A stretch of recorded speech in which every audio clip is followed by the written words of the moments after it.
ബഹുവന്യരായ പണ്ഡിതന്മാരെ, ഗവേഷണ തൽപരരായ വിദ്യാർത്ഥികൾ, ആദ്യമായി പ്രൗഢമായ ധാരാളം പ്രബന്ധങ്ങൾ അവതരിപ്പിക്കപ്പെടുന്ന ഈ മഹത്തായ ഒരു അക്കാദമിക് സെഷൻ സംഘടിപ്പിച്ചതിന് SKSFന്റെ ഭാരവാഹികളെ കൃത്യമായി അഭിനന്ദിക്കുന്നു. അല്ലാഹു ഖബൂൽ ചെയ്യുകയും പ്രയോജനപ്രദമാക്കുകയും ചെയ്യുമാറാവട്ടെ. സമ്പന്നമായ ഒരു ചരിത്രവും സംസ്കാരവും പൈതൃകവുമുള്ള കേരളീയ മുസ്ലിങ്ങൾക്ക് വ്യക്തമായൊരു വൈദ്യ പാരമ്പര്യവുമുണ്ട്. കേരളത്തിലെ പൊതു വൈദ്യ പാരമ്പര്യത്തിൽ നിന്നും അധികമൊന്നും വ്യത്യസ്തമായിരുന്നില്ല എന്നാണ് എനിക്ക് മനസ്സിലാക്കാൻ കഴിയുന്നത്. വൈദ്യശാസ്ത്ര വിഷയങ്ങൾ വികസിച്ചിട്ടില്ലാത്തതും ആശുപത്രി സംവിധാനങ്ങൾ പരിമിതവുമായിരുന്ന കഴിഞ്ഞ കാലത്ത് കേരളത്തിലെ പൂർവികരായ മുസ്ലിം സമൂഹവും മറ്റും അവരെ ബാധിച്ചിരുന്ന ശാരീരികവും മാനസികവുമായ പ്രശ്നങ്ങൾക്ക് അതാത് കാലത്തെ പണ്ഡിതന്മാരോടും സൂഫിവര്യന്മാരോടും തങ്ങന്മാരോടും പ്രതിവിധി തേടുക പതിവായി. മതവിഷയങ്ങളിൽ ജനങ്ങൾക്ക് മാർഗദർശനം നൽകിയിരുന്ന പഴയകാല പണ്ഡിതന്മാരിൽ പലരും ആരോഗ്യം, വൈദ്യം പോലെയുള്ള മാനുഷിക പ്രശ്നങ്ങളിലും അവരുടെ അറിവനുസരിച്ച് സമൂഹത്തിന് വഴികാട്ടികളായിരുന്നു. ജീവിത വിശുദ്ധി കൊണ്ടും നിസ്വാർത്ഥത കൊണ്ടും ജനമനസ്സുകളിൽ സ്വാധീനമുണ്ടായിരുന്ന പുണ്യപുരുഷന്മാർ സമൂഹത്തിന് ആത്മീയോർജം നൽകിയിരുന്നത് പോലെ ആത്മീയ ചികിത്സയും ഔഷധ ചികിത്സയും നിർദ്ദേശിച്ചു വന്നു. ഇത്തരം ചികിത്സകൾക്ക് കേരളത്തിൽ പ്രചാരത്തിലുണ്ടായിരുന്ന നാട്ടുചികിത്സാ രീതികളും ആയുർവേദ ഔഷധങ്ങളുമായിരുന്നു പ്രയോജനപ്പെടുത്തിയിരുന്നത്. എന്നാൽ ഉത്തരേന്ത്യൻ ബന്ധമുള്ള അപൂർവം ചിലർ യുനാനി ഔഷധങ്ങളും തിബുൻ നബവി വിധികളും ചികിത്സക്ക് ആശ്രയിച്ചിരുന്നുവെങ്കിലും പൊതുധാരയോടും ബഹുസ്വരതയോടും ചേർന്നു നിൽക്കുന്നതായിരുന്നു കേരള മുസ്ലിങ്ങളുടെ വൈദ്യ പാരമ്പര്യം.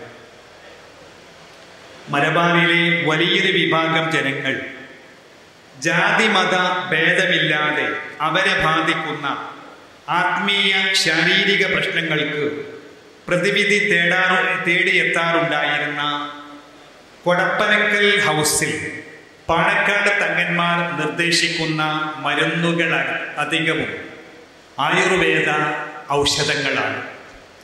പാണക്കാട് PMSA പൂക്കോയ തങ്ങൾ, സയ്യിദ് മുഹമ്മദ് അലി ശിഹാബ് തങ്ങൾ എന്നിവർ കൈവശം വെച്ച് ഉപയോഗിച്ചു വന്നിരുന്ന 2 പുരാതന ഗ്രന്ഥങ്ങളിലും 4 ഡയറികളിലും കണ്ടിരുന്നത്, രേഖപ്പെടുത്തിയിരുന്നത് ആയുർവേദ മരുന്നുകളെ സംബന്ധിച്ചാണ്. ഈ ഗ്രന്ഥങ്ങൾ കൊടപ്പനക്കൽ തറവാട്ടിൽ ഇന്ന് താമസിക്കുന്ന സയ്യിദ് മുനവ്വർ അലി ശിഹാബ് തങ്ങളിൽ നിന്ന് കണ്ടെടുക്കുകയും മനസ്സിലാക്കുകയും വായിക്കുകയും അറിവ് ശേഖരിക്കുകയും ചെയ്യാൻ കഴിയും. അനേകം ചികിത്സാ കുറിപ്പുകളും ഔഷധ പ്രയോഗങ്ങളും അറബി മലയാളത്തിൽ എഴുതിയ 6 ഡയറികളിൽ ഒന്ന് പിതാവ് സയ്യിദ് മുഹമ്മദ് അലി ശിഹാബ് തങ്ങളുടെ കൈയെഴുത്താണെന്ന് മുനവ്വർ അലി ശിഹാബ് തങ്ങൾ പറഞ്ഞു. ആരുടേതാണെന്ന് വ്യക്തമല്ലാത്ത ഇത്തരത്തിലുള്ള ഒരു കൈയെഴുത്ത് കൃതി പാണക്കാട് സയ്യിദ് ഹൈദർ അലി ശിഹാബ് തങ്ങളുടെ ശേഖരത്തിൽ നിന്നും ലഭിച്ചു. 79 പേജുള്ള അതിപുരാതനമെന്ന് തോന്നിപ്പിക്കുന്ന ഒരു കൃതിയാണിത്. കൂടുതൽ മന്ത്രചികിത്സകൾ പ്രതിപാദിക്കുന്ന ഈ കൃതിയിൽ ഔഷധ ചികിത്സ പരിമിതമായേ പറയുന്നുള്ളൂ. ഉള്ള ഔഷധ ചികിത്സ ആയുർവേദ ധാരയിൽപ്പെട്ടതാണ്. പാണക്കാട് കുടുംബത്തിൻ്റെ നാട്ടു ചികിത്സാ രീതി അനുസരിച്ച് സയ്യിദ് മുഹമ്മദ് അലി ശിഹാബ് തങ്ങളുടെ മക്കളും ഹൈദരലി ശിഹാബ് തങ്ങളും അതുപോലെ മറ്റ് ശിഹാബ് തങ്ങൾ സഹോദരന്മാരും ഇപ്പോൾ ചികിത്സ നടത്തി വരുന്നുണ്ട്. എന്നാൽ സാമൂഹ്യ സാംസ്കാരിക രംഗങ്ങളിലെല്ലാം നേതൃനിരകളിലുള്ള പാണക്കാട് തങ്ങന്മാർ ചികിത്സ തൊഴിലാക്കിയവരല്ല, മറിച്ച് ഇവരിൽ സാന്ത്വനം പ്രതീക്ഷിച്ചു വരുന്നവർക്ക് പ്രതിവിധി നിർദ്ദേശിക്കുകയാണ് ചെയ്യുന്നത്. ഈ ഗ്രന്ഥങ്ങളിൽ പറയുന്ന ചില ചികിത്സാ വിധികളുണ്ട്. അത് സമയമുണ്ടെങ്കിൽ പിന്നീട് പറയാം. നന്ദിയിൽ മുസ്ലിയാർ കൈവശം വച്ചിരുന്ന ഒരു ഗ്രന്ഥത്തിലും ഔഷധങ്ങളെ സംബന്ധിച്ച് പ്രതിപാദ്യങ്ങളുണ്ട്. കൊയിലാണ്ടിക്കടുത്ത് നന്ദി ദാറുസ്സലാം അറബി കോളേജ് സ്ഥാപകനായ നന്ദിയിൽ മുഹമ്മദ് മുസ്ലിയാർ ധാരാളം രോഗികൾക്ക് ആലംബമായിരുന്നു. അറിയപ്പെട്ട പണ്ഡിതനും ചികിത്സകരുമായിരുന്ന വൈദ്യത്തിൻ്റെ മർമ്മം അറിഞ്ഞിരുന്ന മുസ്ലിയാർ നിർദ്ദേശിക്കുന്ന ചികിത്സകളിലധികവും വളരെ ലളിതവും ചെലവ് കുറഞ്ഞതും ആയുർവേദ യുനാനി വിധിപ്രകാരമുള്ള ചികിത്സകളുമായിരുന്നു. ധാരാളം വൈദ്യ പരിജ്ഞാനമുള്ള അദ്ദേഹത്തിൻ്റെ അറബി മലയാളത്തിലുള്ള ഒരു കൃതി അദ്ദേഹത്തിൻ്റെ മകനും നന്ദി ദാറുസ്സലാം ആർട്സ് കോളേജ് പ്രിൻസിപ്പലുമായ തഖിയുദ്ദീൻ ഹൈതമിയിൽ നിന്ന് ലഭിക്കുകയുണ്ടായി. അതിലും ഏതാനും ഔഷധങ്ങളെ കുറിച്ച് പറയുന്നുണ്ട്. സമയമുണ്ടെങ്കിൽ പിന്നീട് പറയാം. വൈദ്യപഠനം മതപരമായ സാമൂഹ്യ ബാധ്യതയാണെന്ന് മനസ്സിലാക്കിയ പൂർവികരായ കേരളീയ മുസ്ലിം പണ്ഡിതന്മാർ നാട്ടിൽ പ്രചാരത്തിലുള്ള വൈദ്യവിജ്ഞാനങ്ങൾ അഭ്യസിക്കുകയും അതനുസരിച്ച് ഗ്രന്ഥങ്ങൾ രചിക്കുകയും ചികിത്സ നടത്തുകയും ചെയ്തിട്ടുണ്ട്. മരുന്ന് സൃഷ്ടിക്കാതെ അള്ളാഹു ഒരു രോഗവും സൃഷ്ടിച്ചിട്ടില്ല എന്ന പ്രവാചക വചനമായിരുന്നു അവരുടെ പ്രചോദനം. ഇങ്ങനെയാണ് അറബി മലയാളത്തിൽ ഗഹനമായ വൈദ്യശാസ്ത്ര ഗ്രന്ഥങ്ങൾ രൂപപ്പെടുന്നത്. പ്രാചീന ഗ്രന്ഥങ്ങൾ ആയുർവേദ ചികിത്സയുടെ ആധികാരിക അവലംബമായ അഷ്ടാംഗ ഹൃദയത്തിന് 2 വിവർത്തനങ്ങൾ അറബി മലയാളത്തിൽ ഉണ്ട്. ഒന്ന് പദ്യ വിവർത്തനമാണ്, 2 ഗദ്യ വിവർത്തനമാണ്. കാസർഗോഡ് പട്ടളത്ത് കുഞ്ഞിമാഹിയിൽ 8 ഭാഗങ്ങളിൽ 1892 അഷ്ടാംഗ ഹൃദയത്തിൻ്റെ പദ്യവിവർത്തനം പ്രസിദ്ധീകരിക്കുകയുണ്ടായി. പ്രശസ്ത ചരിത്രകാരൻ കെ മുഹമ്മദ് അബ്ദുൽ കരീം സാഹിബിൻ്റെ മഹത്തായ മാപ്പിള സാഹിത്യ പാരമ്പര്യം എന്ന കൃതിയിൽ ഈ പുസ്തകത്തെക്കുറിച്ചുള്ള പരാമർശങ്ങളുണ്ട്. ഇതിൻ്റെ ഗദ്യവിവർത്തനം പൊന്നാനിയിലെ പറമ്പിൽ ബീരാൻകുട്ടി വൈദ്യരാണ് നിർവഹിച്ചത്. അഥവാ അഷ്ടാംഗ ഹൃദയത്തിൻ്റെ അറബി മലയാള വിവർത്തനം 1897 മഹ്കൂൽ ഗറായിബാണ് ഇത് പ്രസിദ്ധീകരിച്ചത്. മലപ്പുറം ജില്ലയിലെ AR നഗറിലെ എടത്തോളം ഭവനത്തിൽ ഇതിൻ്റെ ഒരു കോപ്പി കാണാൻ കഴിഞ്ഞിട്ടുണ്ട് എന്ന് ചരിത്ര സൂക്ഷിപ്പുകാരനായ അബ്ദുറഹിമാൻ മങ്ങാട് പറഞ്ഞിട്ടുണ്ട്. കാലിക്കറ്റ് യൂണിവേഴ്സിറ്റിയിലെ CH ചെയറിൽ ഇതിൻ്റെ ഫോട്ടോ കോപ്പി കാണാൻ കഴിയും. പൊന്നാനി അബ്ദുറഹിമാൻ എന്ന ബാബ മുസ്ലിയാൻ രചിച്ച മുഫർദാത്ത് ജൗബാനി മഹാസാരം ഫി ജനോപകാരം ഹിജ്റ 1315 പ്രസിദ്ധീകരിച്ചത്. ഹക്കീം KK കുഞ്ഞഹമ്മദ് മൗലവി എഴുതിയ 1940 CH Ibrahim Kutty and sons പ്രസിദ്ധീകരിച്ച വൈദ്യ രോഗരത്നം എന്ന ഗ്രന്ഥം 572 പേജുള്ള ബൃഹത്തായ വൈദ്യ പഠനമാണ്. കാലിക്കറ്റ് യൂണിവേഴ്സിറ്റിയിലെ CH ചെയറിൽ ഇതിൻ്റെ ഫോട്ടോ കോപ്പി ലഭ്യമാണ്. P. അഹമ്മദ് കുട്ടി വൈദ്യരുടെ മുഹ്സനുസ്സബിയാൻ എന്ന ബാലചികിത്സ 1937 പ്രസിദ്ധീകരിച്ചിട്ടുണ്ട്. വിപണിയിലുള്ള ഗ്രന്ഥങ്ങൾ പൊന്നാനി മഖ്ദൂം കുടുംബാംഗമായ കൊങ്ങണം വീട്ടിൽ അഹമ്മദ് എന്ന ബാവ മുസ്ലിയാർ രചിച്ച നിരവധി വൈദ്യകൃതികളുണ്ട്. സർവരോഗ ചികിത്സാസാരം എന്ന വലിയ വൈദ്യസാരം തർജുമ അറബി മലയാള ഗ്രന്ഥം ഒരു ഉത്തമ വൈദ്യവിജ്ഞാന കൃതിയാണ്. ഹിജ്റ 1308 ഇതിന്റെ രചന പൂർത്തിയായത്. 288 പേജുള്ള ഈ ഗ്രന്ഥത്തിൽ ഉപക്രമക്കുറിപ്പ് മാറ്റി നിർത്തിയാൽ മറ്റുള്ളവ മുഴുവൻ ശുദ്ധമായ വൈദ്യശാസ്ത്ര വിവരങ്ങളാണ്.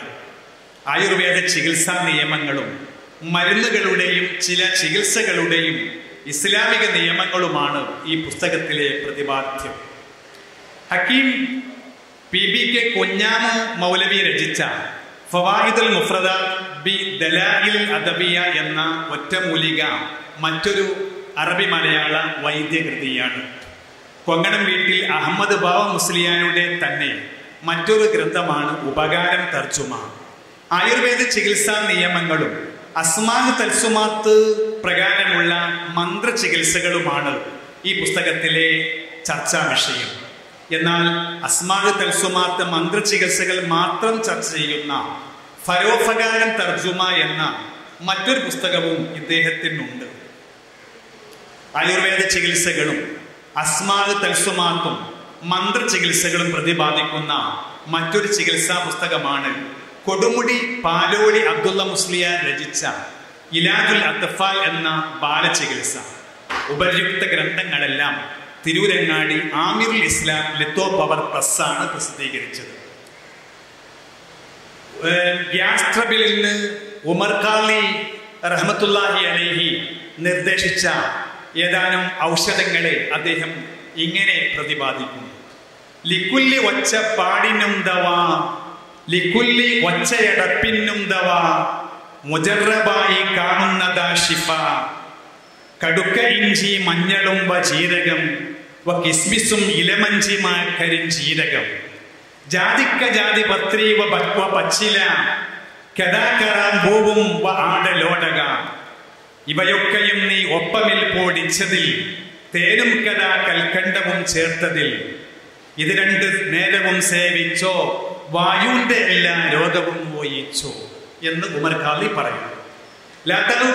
കൊട്ടടക്കാലി ഫഗദിസിന്നി ഫീഫമിക്ക ഔലാനല്ല പൈങ്ങടക്ക ബിലാറൈബിൻ വലാ ഷക്ക എന്ന് അടക്കയുടെ ഗുണത്തെ സംബന്ധിച്ചും ഉമർ ഖാലി പറയുന്നു. ഇന്ന് ലഭ്യമായ വൈദ്യകൃതികളാണ്. അതിനെക്കുറിച്ചുള്ള ഒരു ചെറിയ റിവ്യൂ ആണ് അടുത്ത് ഞാൻ പറയുന്നത്. സർവരോഗ ചികിത്സാസാരം എന്ന വലിയ വൈദ്യസാരം തർജുമ വളരെ ബൃഹത്തായ അറബി മലയാളത്തിലെ പഠനമാണ്. വൈദ്യത്തിൻ്റെ പ്രാരംഭം, വൈദ്യ പഠനവും ചികിത്സയും, വൈദ്യൻ അറിഞ്ഞിരിക്കേണ്ട കാര്യങ്ങൾ, ത്രിദോഷങ്ങൾ അഥവാ വാദം, പിത്തം, കഫം, ത്രിദോഷങ്ങളുടെ സ്ഥാനഭേദങ്ങൾ, രോഗലക്ഷണങ്ങൾ, ചികിത്സയും രോഗങ്ങളും ചികിത്സകളും, അതുപോലെ പലതരം പനികൾ ഉൾപ്പെടെ 50 പ്രധാന രോഗങ്ങളുടെയും അവയുടെ ചികിത്സകളെയും ഈ ഗ്രന്ഥത്തിൽ പ്രതിപാദിക്കുന്നുണ്ട്.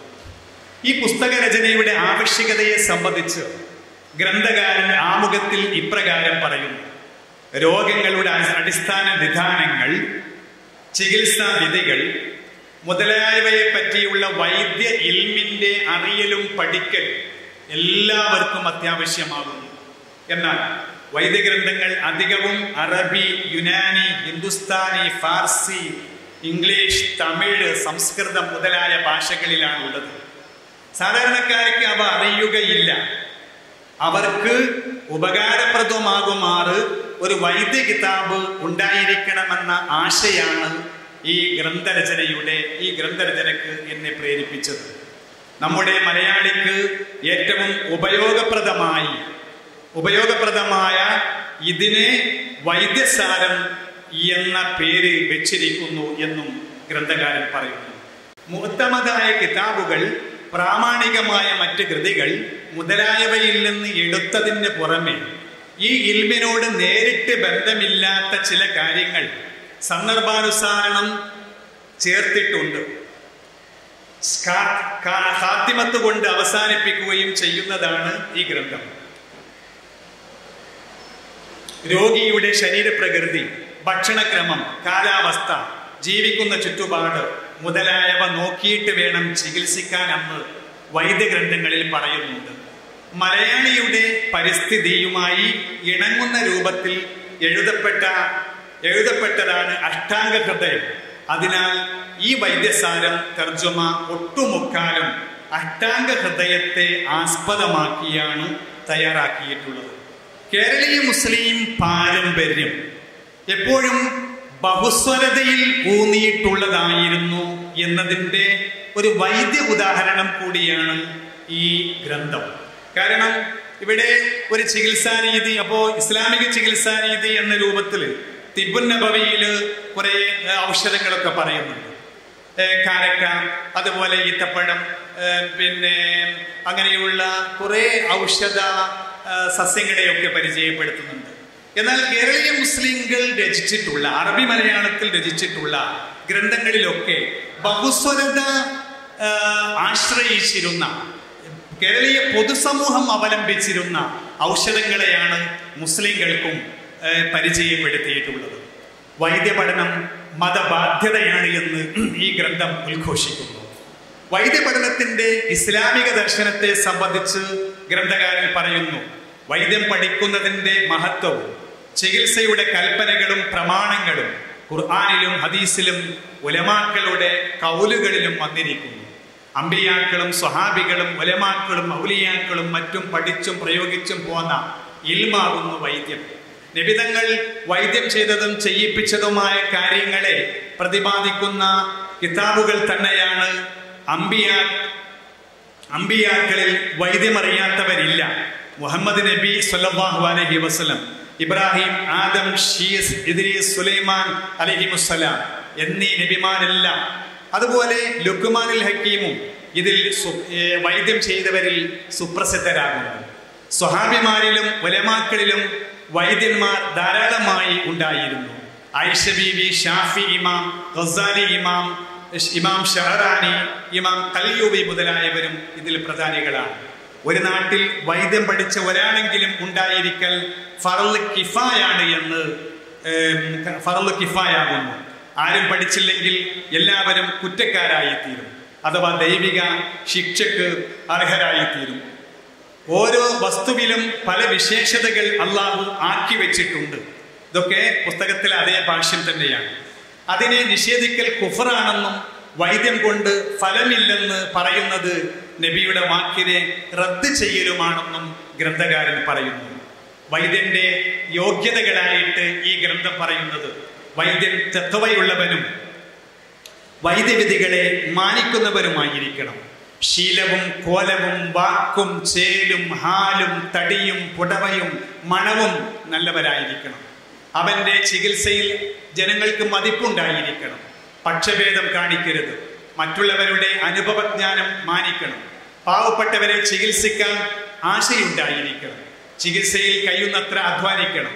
മരണപ്പെടുന്നതും വ്രണപ്പെടുന്നതും ഗർഭം തടയുന്നതും ഗർഭം അലസിപ്പിക്കുന്നതുമായ മരുന്നുകൾ കൊടുക്കുകയോ പറഞ്ഞു കൊടുക്കുകയോ ചെയ്യരുത്.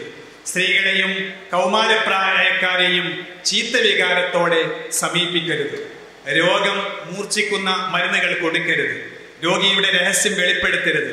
രോഗിയോട് രോഗത്തിന്റെ ഗൗരവം അറിയിക്കുകയോ അവിടെ വെച്ച് മറ്റുള്ളവരോട് രഹസ്യം പറയുകയോ അരുത്. പരിശോധിക്കുമ്പോൾ മുഖം ചുളിക്കരുത്. പ്രതിഫലം ആശിക്കാതെയും മതത്തിന്റെ അതിരുവിട്ടും ഒന്നിലും പ്രവേശിക്കാൻ പാടില്ല. ഇതെല്ലാം മറ്റും വൈദ്യം ചെയ്യുന്നവർക്കുള്ള തദ്കിറത്താവുന്നു. തദ്കിറത്ത് തിബ്ബുൻ നബവി മുതലായ കിതാബുകളിൽ പറഞ്ഞിട്ടുള്ളതാണ്. രോഗത്തിന്റെ ഘടകങ്ങൾ, പിത്തം കോപിക്കാനുള്ള കാരണങ്ങൾ, എരിവും പുളിയും അധികം ചൂടുള്ളതുമായ ഉപ്പിച്ച ആഹാരം കഴിക്കുക, ദേഷ്യം പിടിക്കുക, നെഞ്ച് ചൂടാക്കുക, ചിങ്ങം കന്നി മാസങ്ങൾ ഉച്ചക്ക് രാത്രി 10 മുതൽ 20 നാഴിക വരെ ദഹനനേരം, ഈ സമയങ്ങളിൽ ദഹനനേരമാകുന്നു. ഈ സമയങ്ങളിൽ പിത്തം കോപിക്കുന്നുണ്ട്. കഫം കോപിക്കാനുള്ള കാരണങ്ങൾ മധുരം, പുളി, ഉപ്പ്, ഇവയുടെ മിനുത്ത കനത്ത കൊഴുത്ത മെഴുക് പോലെയുള്ള ആഹാരം കഴിക്കുക. രോഗത്തിന്റെ പിത്തം കോപിക്കാന്, കഫം കോപിക്കാന്, അതുപോലെ തന്നെ വാദം കോപിക്കാനുള്ള കുറെ കാര്യങ്ങൾ ഇതിൽ വിശദമായി പറയുന്നുണ്ട്. ആ ഭാഗം സമയമുണ്ടെങ്കിൽ നീട്ടിവെക്കുന്നു. അടുത്ത ഗ്രന്ഥം ഫവായിദുൽ മുഫറദാത്ത് ബി ദലാഇൽ അദവിയ എന്ന ഗ്രന്ഥമാണ്. ഈ ഗ്രന്ഥത്തെ ഹക്കീം PB കുഞ്ഞാമ മൗലവിയാണ് രചിച്ചിട്ടുള്ളത്. ഇതിൽ 200 പേജുള്ള ഈ ഗ്രന്ഥത്തിൽ 536 ഒറ്റമൂലിക പ്രയോഗങ്ങളും മെസ്മരിസം, സ്പിരിച്വലിസം, മന്ത്രം, വിഷചികിത്സ, ബാലചികിത്സ എന്നിവ സംബന്ധിച്ച പല വിവരങ്ങളും വിശദീകരിക്കുന്നുണ്ട്. ഗ്രന്ഥകാരൻ പറയുന്നു, ഇതിൽ പറഞ്ഞിട്ടുള്ള ഔഷധങ്ങളിൽ അധികവും നമ്മുടെ പുരയിടങ്ങളിലും മറ്റും സാധാരണ കിട്ടുന്നവയും വിലക്ക് വാങ്ങുകയാണെങ്കിൽ തന്നെ വളരെ വില കുറഞ്ഞതും ഏതൊരു സാധുവിനും വാങ്ങി ചികിത്സിക്കാൻ കഴിവുള്ളതുമാണ്. അതേ സമയത്ത് തന്നെ വില ഏറിയ പല രത്നങ്ങൾ, കല്ലുകൾ, ഔഷധങ്ങൾ എന്നിവയുടെ ഫായിദകൾ ഇതിൽ വിവരിക്കാതിരുന്നിട്ടില്ലെന്ന് തിബിന്റെ അഹലുകാരായ ഹുക്കമാവ് പറഞ്ഞിരിക്കുന്നു. ഒരൊറ്റ ഔഷധം രോഗത്തിന് മതിയായതാണെന്ന് ഞങ്ങൾക്ക് ബോധ്യം വന്നാൽ ഒറ്റ ഔഷധത്തെക്കാൾ കൂട്ടൌഷധം ഞങ്ങൾ തെരഞ്ഞെടുക്കുകയില്ല. പക്ഷേ ചിലപ്പോഴെല്ലാം നാം കൂട്ടൌഷധങ്ങൾ ഉണ്ടാക്കാൻ നിർബന്ധിതരായി തീരുന്നുണ്ട്. ഒന്നുകിൽ ഒറ്റ ഔഷധത്തെ നന്നാക്കി തീർക്കുവാനോ അല്ലെങ്കിൽ അതിൽ ശക്തിയും വീര്യത്തെയും വർദ്ധിപ്പിക്കുവാനോ മറ്റൊരിക്കൽ ഔഷധത്തിന്റെ ദോഷത്തെ തടയുവാനോ ചിലപ്പോഴെല്ലാം അതിൻ്റെ ദീർഘകാലം നിലനിൽക്കുവാനോ അല്ലെങ്കിൽ രോഗം കൂട്ടുരോഗമായി ഭവിക്കുകയും വിഭിന്ന ഗുണങ്ങളോട് കൂടിയ ഔഷധങ്ങൾക്കല്ലാതെ രോഗത്തോട് എതിരിടുവാൻ നിവൃത്തിയില്ലാതെ വരികയോ ചെയ്താൽ കൂട്ടൌഷധങ്ങളെ പ്രയോഗിക്കും. ഈ ഗ്രന്ഥത്തിൽ ഏതെങ്കിലും രോഗത്തെ സംബന്ധിച്ച് ഇതിന്റെ 1-ാം പട്ടികയിൽ നാം നോക്കുമ്പോൾ ഈ ഗ്രന്ഥത്തിലെ വിവരങ്ങൾ ഒരൽപ്പം കൂടി നീണ്ടു പോകുന്നുണ്ട്. ഞാൻ ആ ഭാഗം വിടുന്നു. അടുത്ത ഗ്രന്ഥം ഉപകാരം തർജുമ. നേരത്തെ പറഞ്ഞതുപോലെ കൊങ്ങണം വീട്ടിൽ അഹമ്മദ് ബാബ മുസ്ലിയാരുടെ ഗ്രന്ഥം തന്നെയാണ്. അതിൽ അസ്മാ തൽസുമാത്തുകളിൽ നിന്നും മരുന്ന് മുറകളിൽ നിന്നും മറ്റും ഒരുമിച്ച് കൂട്ടപ്പെട്ട പഴയ ഉപകാരം തർജുമ 240 പേജുള്ള പുസ്തകത്തിൽ 240 പേജുണ്ട്. ഈ പുസ്തകത്തിൽ ആയുർവേദ ചികിത്സയും അതിൻ്റെ നിയമങ്ങളും മരുന്ന് നിർമ്മാണങ്ങളും അസ്മാ തൽസുമാത്ത് പ്രകാരമുള്ള മന്ത്ര ചികിത്സകളുമാണ് ഇതിലെ പ്രതിപാദ്യം. ഔഷധ ചികിത്സാ വിവരങ്ങൾക്ക് സർവ്വരോഗ ചികിത്സാ സാരം പോലെ അഷ്ടാംഗ ഹൃദയത്തെ ആസ്പദിച്ചാണ് ഇതിലെ ചികിത്സാ വിവരങ്ങൾ തയ്യാർ ചെയ്തിട്ടുള്ളത്. പിന്നെ ഫരോഫകാരം തർജുമ, അസ്മാ തൽസുമാത്ത് മന്ത്ര ചികിത്സകൾ മാത്രം ചർച്ച ചെയ്യുന്നതാണ് ഈ പുസ്തകം. 240 പേജാണ് ഇതിലുള്ളത്. അത് മറ്റൊരു ഗ്രന്ഥം ഇലാജുൽ അത്ഫാൽ എന്ന ബാലചികിത്സ. ആയുർവേദ ചികിത്സകളും അസ്മാ തൽസുമാത്ത് മന്ത്ര ചികിത്സകളും പ്രതിപാദിക്കുന്ന ഈ ഗ്രന്ഥം പാലോളി അബ്ദുള്ള മുസ്ലിയാർ രചിച്ചതാണ്. പുസ്തകനാമം സൂചിപ്പിക്കുന്നത് പോലെ കുട്ടികളെ ബാധിക്കുന്ന വിവിധ ഇനം കരപ്പൻ രോഗങ്ങളുടെയും മറ്റ് വ്യാധികളുടെയും ചികിത്സകളാണ് ഇതിലെ പ്രതിപാദ്യം. പിന്നെ വളരെ പ്രധാനപ്പെട്ട ഒരു ഗ്രന്ഥമാണ് എടുത്തു പറയേണ്ടത്, മഹ്സറുൽ മുഫ്രദാത്ത് ഫി തിബ്ബ് എന്ന ഒരു ഗ്രന്ഥം. മഹ്സറുൽ മുഫ്രദാത്ത് ഫി തിബ്ബ് എന്ന ഗ്രന്ഥം അതിനെക്കുറിച്ച് വേണ്ട വിധത്തിൽ നമ്മുടെ അക്കാഡമിക് തലങ്ങളിൽ അറിയില്ലായിരുന്നു. എന്നാൽ കാലിക്കറ്റ് യൂണിവേഴ്സിറ്റി മുൻ വൈസ് ചാൻസലറും പ്രശസ്ത ചരിത്രകാരനുമായ ഡോക്ടർ കെ കുറുപ്പ് സാറിന്റെ നേതൃത്വത്തിൽ 2011 ഫെബ്രുവരി 7 മുതൽ 19 കൂടിയ ദിവസങ്ങളിൽ കാലിക്കറ്റ് യൂണിവേഴ്സിറ്റിയിൽ നടന്ന അറബി മലയാളം, ഉറുദു, പേർഷ്യൻ കയ്യെഴുത്ത് കൃതികളെ സംബന്ധിച്ച ദേശീയ ശില്പശാലയിൽ വൈദ്യഗ്രന്ഥങ്ങൾ കണ്ടെത്തി അവതരിപ്പിക്കുന്നതിന്റെ ഉത്തരവാദിത്വം എനിക്ക് വിനീതനുണ്ടായതുകൊണ്ട് അങ്ങനെ ഉള്ള അന്വേഷണത്തിൽ ഈ ഗ്രന്ഥകാരൻ ഇബ്രാഹിം മുസ്ലിയാരുടെ മകൻ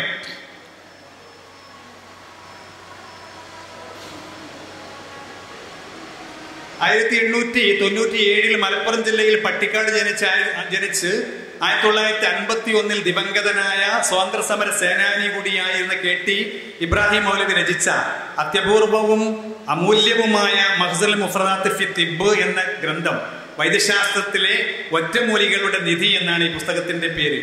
ഇതിൽ 1197 ഒറ്റമൂലികളെ കുറിച്ച് പരാമർശിക്കുന്നുണ്ട്. അപ്പൊ ഈ പുസ്തകം ഇങ്ങനെ ഒരു യൂണിവേഴ്സിറ്റിയിൽ KK കുറുപ്പ് സാറിന്റെ നേതൃത്വത്തിൽ നടന്ന ഒരു ശില്പശാലയിലാണ് അത് കൂടുതൽ പ്രസിദ്ധമായത്. നേരത്തെ അതിനെക്കുറിച്ചുള്ള ചില പരാമർശങ്ങളൊക്കെ ഉണ്ടായിരുന്നുവെങ്കിലും അതിന്റെ ഫസ്റ്റ് ഭാഗം തിരങ്ങാടി ആമിറുൽ ഇസ്ലാം ലിത്തോപവർ പ്രസ് പ്രസിദ്ധീകരിച്ചിരുന്നുവെങ്കിലും 3 ഭാഗം കൂടി 1197 ഒറ്റമൂലികൾ ആർക്കും അറിയില്ലായിരുന്നു. അത് പരിചയപ്പെടുത്താൻ നമുക്ക് കഴിഞ്ഞു. അത് അള്ളാഹുവിന്റെ തൗഫീഖ് ഉണ്ടെങ്കിൽ ഇൻഷാ അല്ലാഹ് ഉണ്ടാകും. അതിനു വേണ്ടി ദുആ ചെയ്യുന്നു. ഒരുപാട് അതിന് വേണ്ടിയിട്ട് പരിശ്രമിച്ചിട്ടുണ്ട്. അള്ളാഹുവിന്റെ തൗഫീഖ് ഉണ്ടെങ്കിൽ അടുത്ത് തന്നെ കൊണ്ടോട്ടി മോയിൻകുട്ടി വൈദ്യർ സ്മാരകത്തിന് കീഴിലായി അത് മലയാളികൾക്ക് എന്നല്ല അറബ് വായനക്കാർക്ക് അത് ലഭ്യമാകുന്നതാണ്. അതിനുവേണ്ടി ഡോക്ടർ KK കുറുപ്പ് സാറ് അഹോരാത്രം പരിശ്രമിക്കുകയും അദ്ദേഹം മുട്ടാത്ത വാതിലുകളില്ല. കാരണം നമ്മുടെ ഒരു ഗ്രന്ഥം, ഒരു അറബി ഗ്രന്ഥം, അദ്ദേഹത്തിന് അറബി വായിക്കാൻ അറിയില്ല. ഞാൻ അതിന്റെ ആ പുസ്തകത്തിന്റെ ആമുഖത്തിന്റെ കുറിപ്പ് ഒരു 4 പേജ് ഇന്ന് കുറുപ്പ് സാറ് നേരത്തെ താഴെ വന്നപ്പോൾ അദ്ദേഹത്തിന് കാണിച്ചു കൊടുക്കുകയുണ്ടായി. അദ്ദേഹത്തിന് ഇത് വായിക്കാൻ അറിയില്ല. പക്ഷെ അദ്ദേഹം ഇത് വെളിച്ചത്ത് കൊണ്ടുവരാൻ വേണ്ടിയിട്ട് കഠിനമായി ആശിക്കുകയും കഠിനമായിട്ട് പരിശ്രമിക്കുന്നുണ്ട്. വളരെയേറെ അദ്ദേഹം പ്രയത്നിക്കുകയും ചെയ്യുന്നുണ്ട്. അപ്പോ വലിയ ഒരു ഗ്രന്ഥമാണ്. ഏകദേശം ഒരു 1000-600ഓളം പേജിലായി അതിന്റെ DTP വർക്കുകളെല്ലാം കംപ്ലീറ്റ് ആയി. അത് ഇൻഷാ അല്ലാഹ് ഇനി പ്രസിദ്ധീകരിക്കാൻ ഗവൺമെന്റ് ഒരു ഫണ്ട് സഹായത്തോടു കൂടെയാണ് അത് പ്രസിദ്ധീകരിക്കുന്നത്. കുറുപ്പ് സാറിന് എത്ര നന്ദി പറഞ്ഞാലും മതിയാവുകയില്ല. ഈ സദസ്സിനെ ഞാൻ കുറുപ്പ് സാറിന് നന്ദി പറയാൻ വേണ്ടി കൂടി ഉപയോഗപ്പെടുത്തുകയാണ്. അപ്പോ ഇത്രയും ബൃഹത്തായ ഒരു ഗ്രന്ഥം, ഇതൊക്കെ നമ്മുടെ കേരളീയ മുസ്ലിം വൈദ്യ ചരിത്രം അല്ലെങ്കിൽ പാരമ്പര്യ വൈദ്യത്തെ സംബന്ധിച്ചുകൊണ്ട് ചർച്ച ചെയ്യുമ്പോൾ നമ്മുടെ മുമ്പിൽ വരേണ്ടതാണ്. അല്ലാഹു തആല പഠിക്കാനും പ്രയോജനപ്പെടുത്താനും നമ്മുടെ പൂർവികരായ പണ്ഡിതന്മാർ ചെയ്തിട്ടുള്ള വർക്കുകളെല്ലാം വേണ്ട വിധത്തിൽ മനസ്സിലാക്കാനും അതിൻ്റെ വില നൽകുവാനും അള്ളാഹു നമുക്ക് തൗഫീഖ് നൽകട്ടെ. ആമീൻ എന്ന് ദുആ ചെയ്തുകൊണ്ട് ദുആ അവസാനിപ്പിക്കുന്നു. അസ്സലാമു അലൈക്കും വറഹ്മത്തുള്ളാഹി.